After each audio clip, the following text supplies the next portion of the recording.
रहेगा इससे तो आगे भजन ही है साथी, भजन के बिना तो अकेला रहेगा।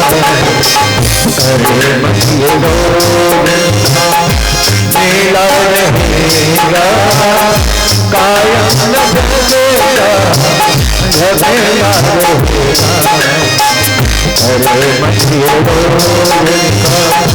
मेला रहेगा कायम न जलेगा झमेला रहेगा।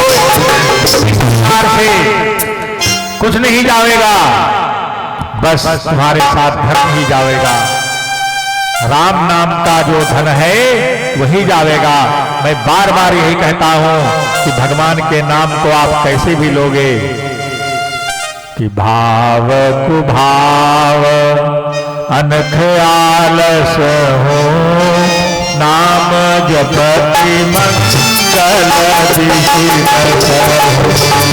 भाव कुभाव अनख आलस हो, नाम जपते अनख आलस हो, नाम जपति मंगल भाव भाव अनख आलस हो, नाम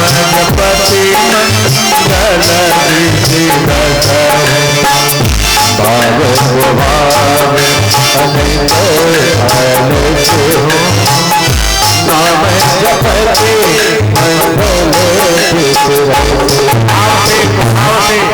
आलस्य से किसी प्रकार से भी भगवान का नाम लोगे तो तुम्हें फायदा ही करेगा।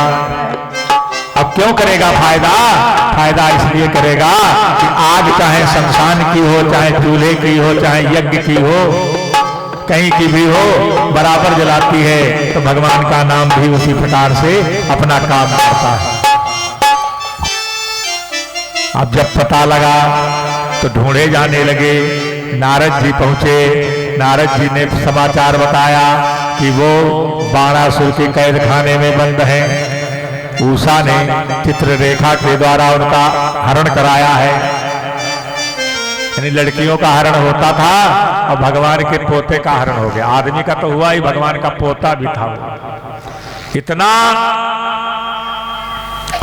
मतलब समय का चक्र होता है वो सबको अपनी गिरफ्त में लेता है, कभी भी विचलित नहीं होना चाहिए। इस प्रकार से भगवान अपनी सेना लेकर के गए। अब वो फिर शंकर जी के पास चला गया कि प्रभु रक्षा करो। अब भोलेनाथ देखो कितने भोले, यानी शंकर जी जैसा कोई देवता है ही नहीं। कुछ दिन पहले तो कहा था कि मेरी खुजलाहट मिटवाओ, और आज जब खुजलाहट मिटाने वाला आ गया तो उसने कहा कि मेरी रक्षा करो। और भगवान शंकर बेचारे फिर चल दिए उसकी तरफ से लड़ने। युद्ध होने लगा, कई दिनों तक युद्ध हुआ। अंत में भगवान ने एक निद्रा आलस्य बाण मारा, जिससे आलस आ गया। और आलस्य के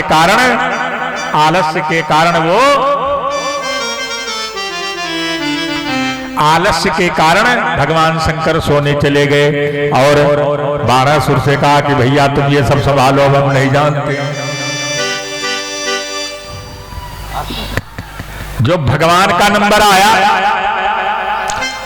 जब भगवान ने अपने चक्र को चलाया और कहा कि इसकी सारी भुजाएं काट डालो। ये बहुत अपने को अभिमानी मानता था, तो उसने बड़ी प्रार्थना की। तो कहा चक्र से कि अब 4 शेष रहने दो, बाकी सब काट डालो। अब काट करके 4 भुजाएं रहने दी। एक तो प्रसंग ये आया है, और दूसरा प्रसंग ये है कि परशुराम जी ने इनकी भुजाएं काटी है, बाणासुर की। अब ये कथा है, अपने अपने रूप में है।